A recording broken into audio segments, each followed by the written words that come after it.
The kitchen at Maison Lumière smelled like burning butter and bruised ego on the night everything cracked open. Chef Laurent Beaumont stood at the pass with a copper sauté pan raised over his head like a gavel, his white jacket stained with reduction, his face the color of a struck match. Across from him, near the dish pit, stood a thin black man in a soaked apron, his hands raw from 12 hours of scalding water, his name stitched in faded blue thread above his heart. Marcus. Just Marcus! And Laurent was screaming at him, spit flying through the heat lamps, calling him names that made the line cooks freeze mid-plate. Then Laurent did something nobody saw coming. He ripped off his own toque, threw it at Marcus's chest, and pointed at the stove. "Cook!" he hissed. "The critic from the Tribune is sitting at table 9. You think you're so smart, scrubbing my pans and humming like you know food? Cook for him, cook the tasting menu. And when he spits it out, you'll walk out of here in front of every cook, every server, every dishwasher, and you'll never set foot in a kitchen in this city again. Man, what happened next? You are not gonna believe it. Stay with me, because this story doesn't end where you think it ends." 3 years before that copper pan went up in the air, Marcus Whitfield was sleeping in his sister's living room in a cracked vinyl recliner that smelled like cedar and old coffee. He was 34 years old, a widower, and a man who had buried more than most people meet in a lifetime. His wife, Della, had died of an aneurysm on a Tuesday morning while frying catfish.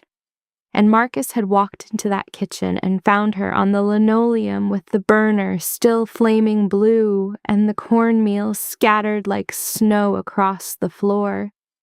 He turned the burner off. He covered her with a quilt her grandmother had stitched.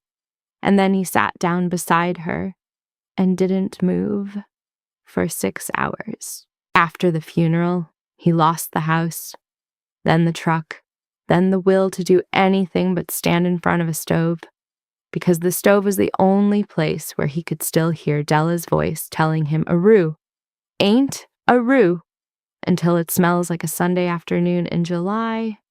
His sister Vernita took him in without asking questions, and his grandmother Pearl, who had raised him on a porch in Beaufort County, called him every Sunday at 6 p.m. sharp and asked him the same thing every time.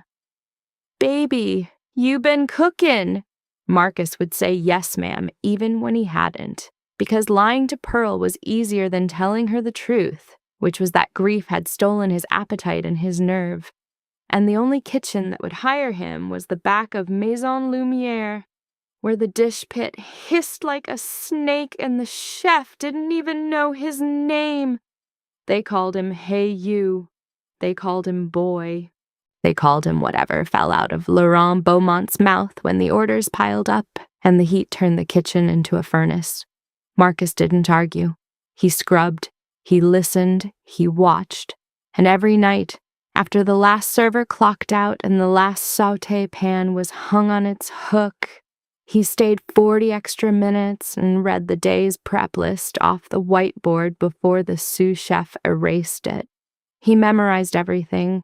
The ratios, the temperatures, the names of the herbs Laurent imported from a farm in Provence, the way the brigade folded butter into a beurre blanc at exactly the right second. He didn't do it because he wanted Laurent's job. He did it because cooking was the last room in his soul where Della still lived, and he couldn't bear to let that room go dark. Laurent Beaumont was a different kind of animal. He had grown up in a townhouse on the Upper East Side, the only child of a French mother who drank champagne in the bathtub and an American father who owned 3 hotels and never once asked him how his day was.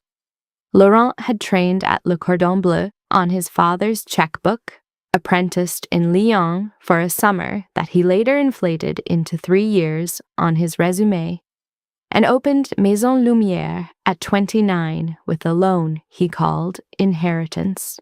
He wore a Patek Philippe under his chef's coat He drove a matte black Porsche he parked sideways across 2 spots in the alley, and he hated with a particular and curdled hatred anyone who reminded him that talent was something you could not buy. Marcus reminded him every single shift, just by existing, just by humming gospel under his breath while he scrubbed, just by smelling a sauce from across the kitchen and quietly murmuring, "Needs a touch more acid," before turning back to the dishes. Laurent had heard him say it one Tuesday in October, and Laurent had walked over to that very sauce, tasted it, and known instantly that the dishwasher was right. He never forgot it. He never forgave it. The kitchen at Maison Lumière was a stage and a battlefield, and Laurent ran it like a man who confused cruelty for leadership. He threw plates. He fired a sous chef for crying. He once made a line cook eat a piece of overcooked salmon off the floor because he said, "That's where mediocrity belongs."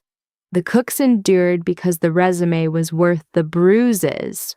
Marcus endured because he had nowhere else to go and because Pearl had taught him that you don't run from a hot stove, you learn to read its language. So he stood in the pit, water up to his elbows, and he read.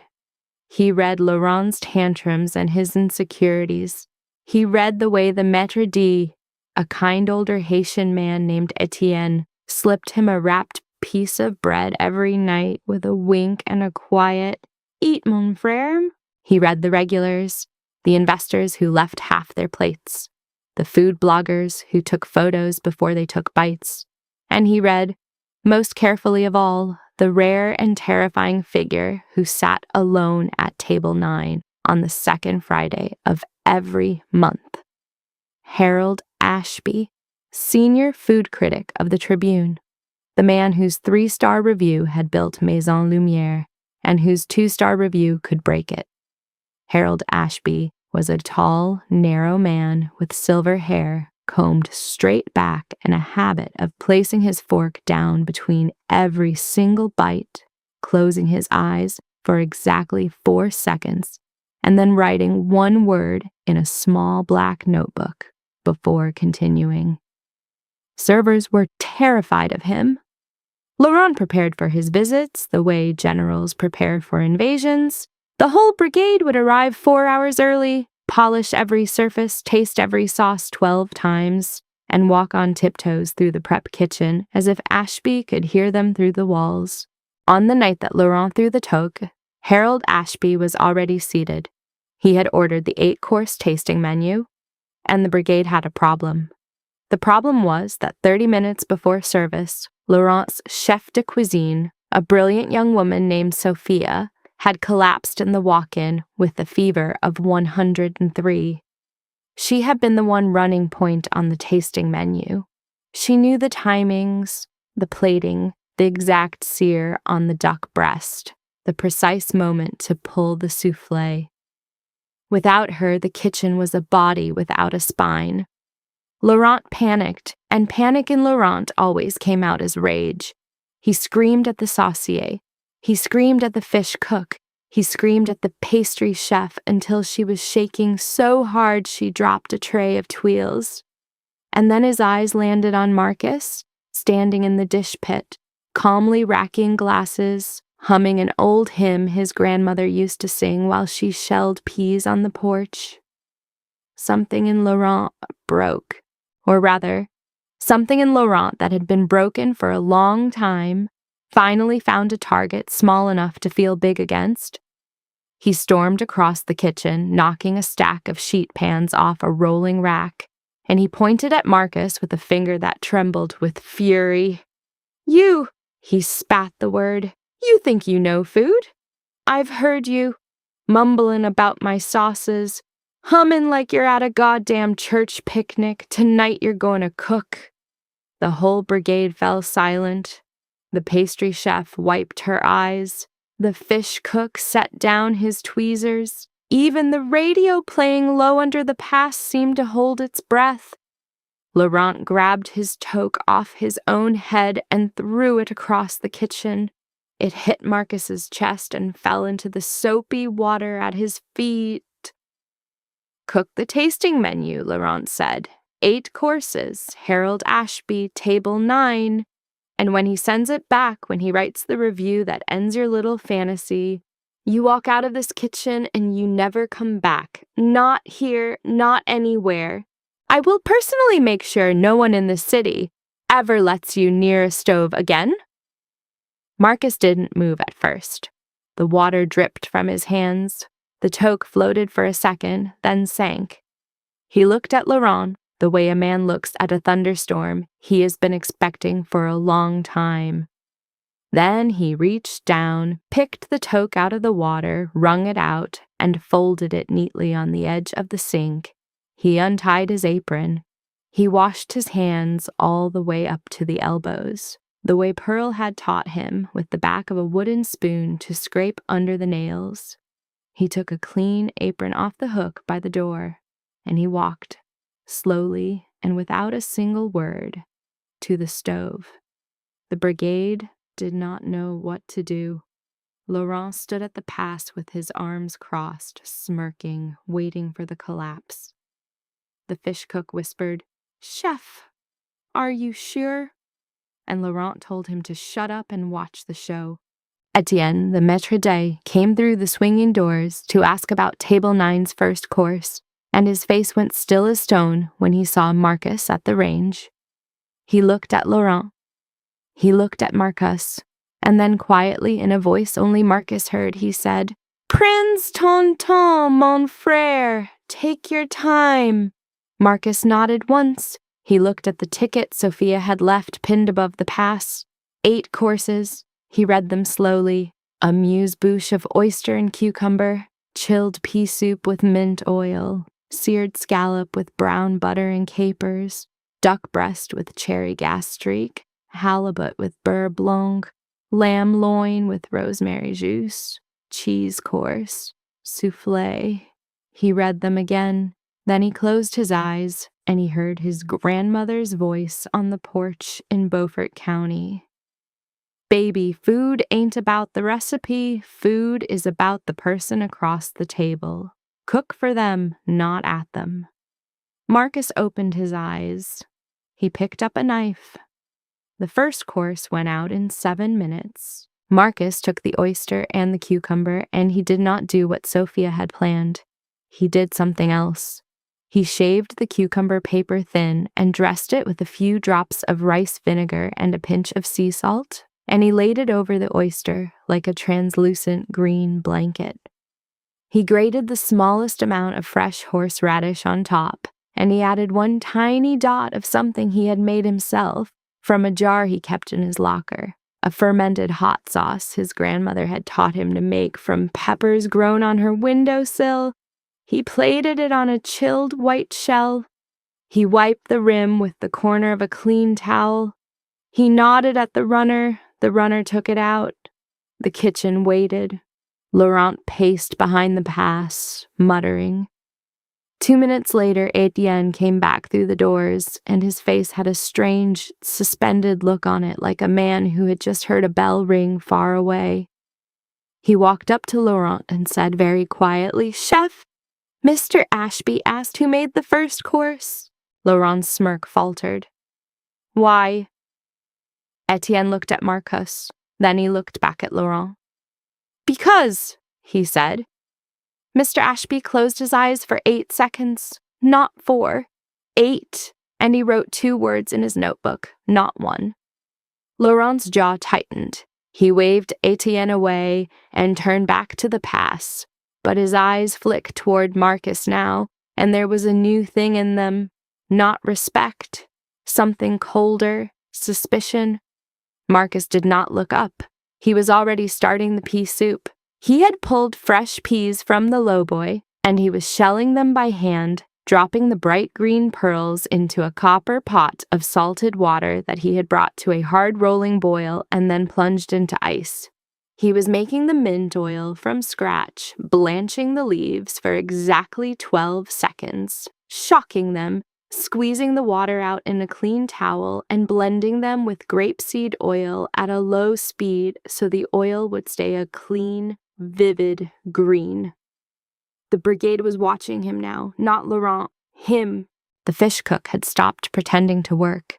The saucier had drifted closer, ostensibly to grab a pan, but really to watch Marcus's hands. Marcus's hands moved with a quiet certainty that none of them had ever seen on the line. He did not rush. He did not flinch when the heat from the burners rose. He tasted with a small spoon, dipped, sipped, set the spoon in the sanitizer, took a fresh one. Every motion was a small prayer. The pea soup went out cold in a shallow white bowl with a single spiral of mint oil and 3 tiny croutons made from yesterday's brioche, toasted in butter and rubbed with the cut side of a garlic clove. Etienne came back 4 minutes later. "Mr. Ashby has asked for a second spoon," he said. Laurent said, "What does that mean?" Etienne said, "It means he wanted to taste it again from the beginning." Laurent's nostrils flared. The scallop went out next.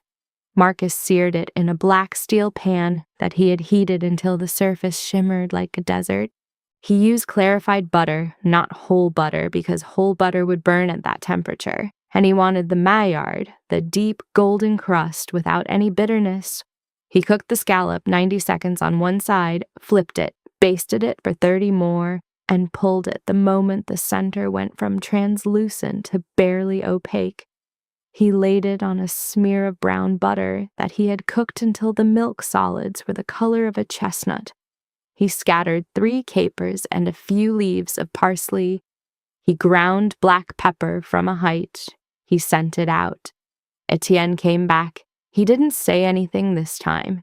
He just looked at Marcus, and there were tears at the corners of his eyes. The duck breast came next, and this was where Marcus made his first real departure from the menu. Sophia had planned a cherry gastrique. Classic, French, technically perfect. Marcus didn't have time for technically perfect. He had something better. He had memory. He pulled a jar of preserved sour cherries from the back of the walk-in, cherries that had been forgotten for months because Laurent had decided they weren't refined enough. He warmed them gently with a splash of bourbon and a twist of orange peel and a single star anise.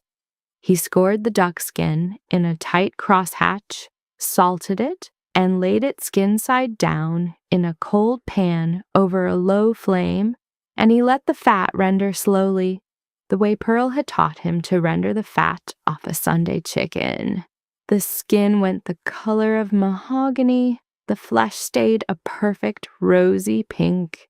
He sliced it on the bias, fanned it across the plate, spooned the cherries beside it, and finished it with a single grind of pink peppercorn and a leaf of fresh thyme. The runner took it out. 5 minutes passed. Then Etienne pushed through the doors so fast they slammed against the wall. "Chef," he said, his voice shaking, "Mr. Ashby would like to speak to whoever cooked the duck." Laurent went white, then he went red. Then he stepped forward and said, "I cooked it?" Etienne shook his head slowly.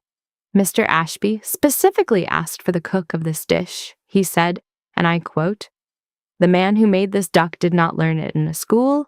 I would like to shake his hand." The kitchen had gone completely silent. Even the hood vents seemed to hush. Laurent stood frozen for a long, agonizing second. Every cook in the brigade was looking at him. Every server in the doorway was looking at him. Marcus at the stove was already starting the halibut, his back turned, his shoulders steady. Laurent could have lied. Laurent could have walked out to that table and taken the credit, and Marcus, who had been raised on humility and grief, might have let him. But Etienne, kind, patient, watchful Etienne, had already turned to Marcus. "Mon frère," he said gently, "Mr. Ashby is asking for you." Marcus turned the burner under the halibut down to a whisper. He wiped his hands on a clean side towel. He looked at Laurent for a long moment, and there was no triumph in his face, only a deep and quiet sorrow, the kind that comes from knowing a thing for a long time before anyone else does. Then he walked out of the kitchen, through the swinging doors, into the dining room where the candlelight was low and the silver was polished, and Harold Ashby was sitting at table 9 with his fork placed neatly across his plate. Ashby stood up when Marcus approached. He actually stood up. The whole dining room noticed. Conversations dimmed. A woman at the next table set down her wine glass. Ashby extended his hand, and Marcus, his apron stained with cherry juice and duck fat, shook it. "Sir," Ashby said, in a voice that wasn't loud but carried because everyone in that room had stopped breathing. "I have been eating professionally for 31 years. I have been to El Bulli. I have been to Noma. I have eaten at 3 different tables of the late Joël Robuchon. And I am telling you, with the full weight of my career, that the duck I just ate is the best single bite of food I have had in a decade." Marcus said, "Thank you, sir." That was all. Just thank you, sir. Ashby studied his face. "Where did you learn to cook like that?" Marcus said. "My grandmother." "In Beaufort County, South Carolina." Ashby nodded slowly, as if a great mystery had just been solved. He sat back down. He said, "Please, finish the menu. I will be here as long as it takes." Marcus walked back through the swinging doors. Laurent was waiting for him on the other side, and his face had gone through every color the human face can produce. He grabbed Marcus by the apron strings and yanked him close, and he hissed, "You think this changes anything? You think one duck means anything? Finish the menu. But when he leaves, you're still done. You're still finished. You hear me." Marcus looked at him. He didn't pull away. He didn't raise his voice. He simply said in a voice softer than the simmer of the halibut behind him, "Chef, move." And Laurent, for reasons he would later be unable to explain to himself, moved. The halibut went out, then the lamb. Then the cheese course, which Marcus assembled with 3 cheeses and a spoon of his grandmother's pepper jelly, which he had also been keeping in his locker because Laurent had once thrown a similar jar in the trash and called it country garbage. Then finally, the soufflé. The soufflé was the moment everyone in the brigade understood that what they were watching was not a fluke. A soufflé is a tyrant. It rises or it does not. It punishes hesitation. It cannot be reheated. It cannot be saved. Marcus made the base from scratch in 11 minutes. He whipped the whites by hand in a copper bowl with a balloon whisk, because the standing mixer was being used for the staff meal, and he refused to interrupt anyone else's work. He folded the whites into the base in 3 motions. He buttered the ramekins with a brush and dusted them with sugar. He filled them, leveled them with the back of a knife, ran his thumb around the rim to create the shoulder that would let them rise straight up, and he slid them into the oven. 11 minutes later, they came out 3 inches above the rim, golden, trembling, perfect. He cracked the top of each one with the spoon and poured warm crème anglaise into the crater, the way it should be done, the way almost no one does it anymore. The runner took them out. The dining room, which had been quiet for an hour, broke into a low, astonished murmur. Harold Ashby ate his soufflé with his eyes closed for the entire bite. He did not open them for a full 10 seconds. When he did, he wrote 3 words in his notebook, and then he closed it, and he asked for the check. He paid in cash. He left a tip that was larger than Marcus's weekly paycheck. And on his way out, he stopped by the kitchen door, looked through the small round window, made eye contact with Marcus, and tipped his head, just once, the way one craftsman acknowledges another. Then he was gone. The brigade exploded. The fish cook started clapping. The saucier hugged the pastry chef. Etienne wiped his eyes openly with the back of his sleeve. Laurent stood at the pass, saying nothing, his hands gripping the edge of the steel until his knuckles went white. He did not congratulate Marcus. He did not look at him. He simply walked into his office and shut the door. Marcus took off his apron. He hung it on the hook. He walked to the dish pit, picked up the toque he had wrung out an hour ago, and laid it gently on the edge of Laurent's office door. Then he went home to his sister's living room, and he sat in the cracked vinyl recliner, and he called his grandmother, even though it was past midnight. She answered on the first ring. She always did. "Baby," she said, "you been cooking?" "Yes, ma'am," Marcus said. "Tonight I cooked." And his grandmother on a porch 800 miles away said, "I know, baby. I felt it." The review came out the following Sunday. It was not a review of Maison Lumière. Harold Ashby had done something he had never done in his 31-year career. He had written a review of a single meal and a single cook, and he had named neither the restaurant nor the chef of record. The headline read, "The best meal of the year was cooked by a dishwasher." The piece was 2,000 words long. It described every course in loving forensic detail.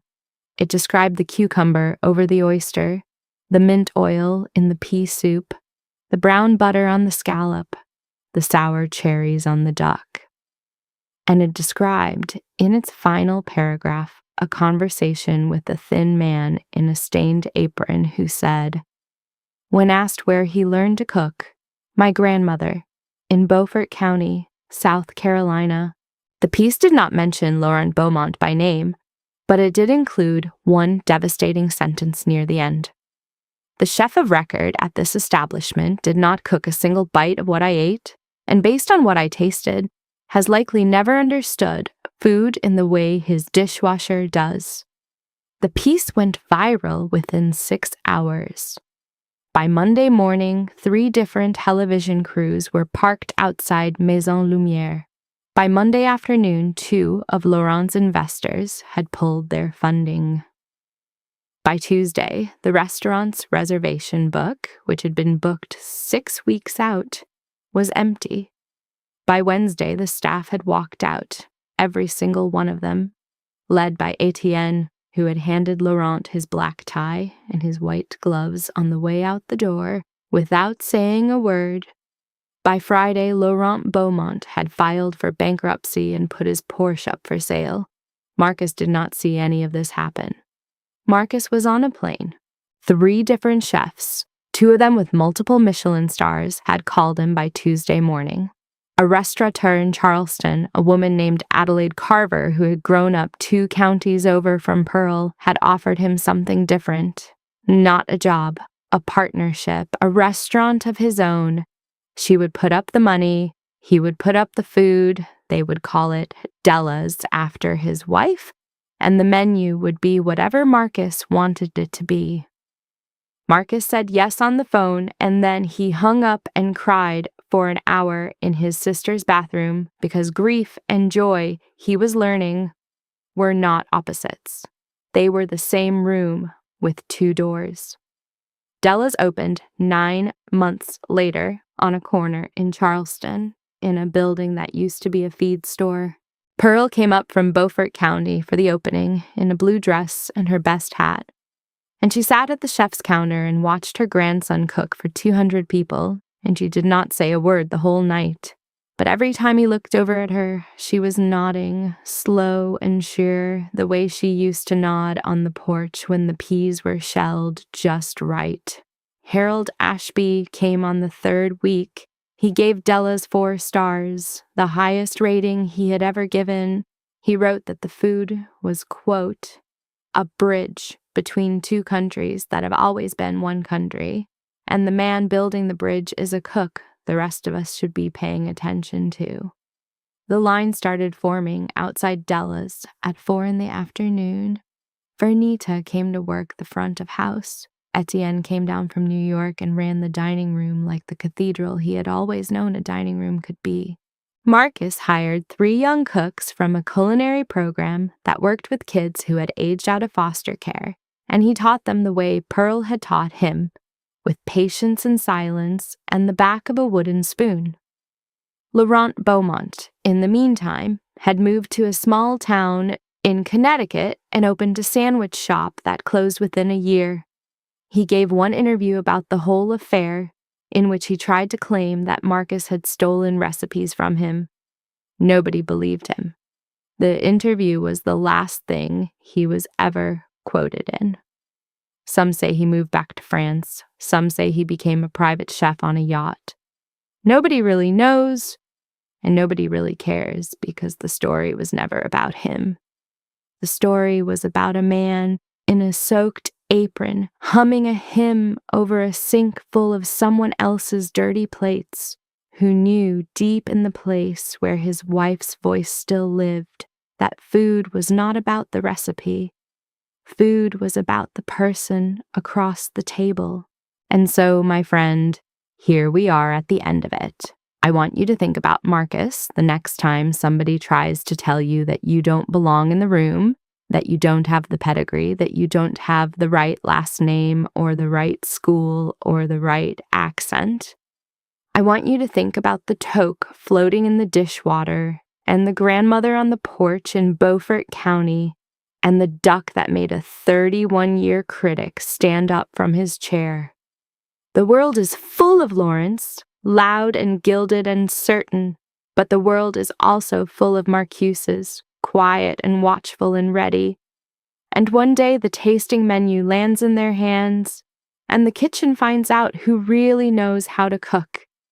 If this story moved you even a little bit, do me a favor, hit that like button. Share this with somebody who needs to hear it tonight, somebody who has been scrubbing pans for too long in a kitchen that does not deserve them. Drop a comment and tell me, what is the dish your grandmother taught you, the one that still tastes like home? I read every single one, and stay with me because I have got more stories like this coming. Stories about the underdogs and the overlooked and the ones who finally got their moment at the pass. Until then, take care of yourself, take care of the people across your table, and remember, the best meal of the year is almost never cooked by the loudest man in the room.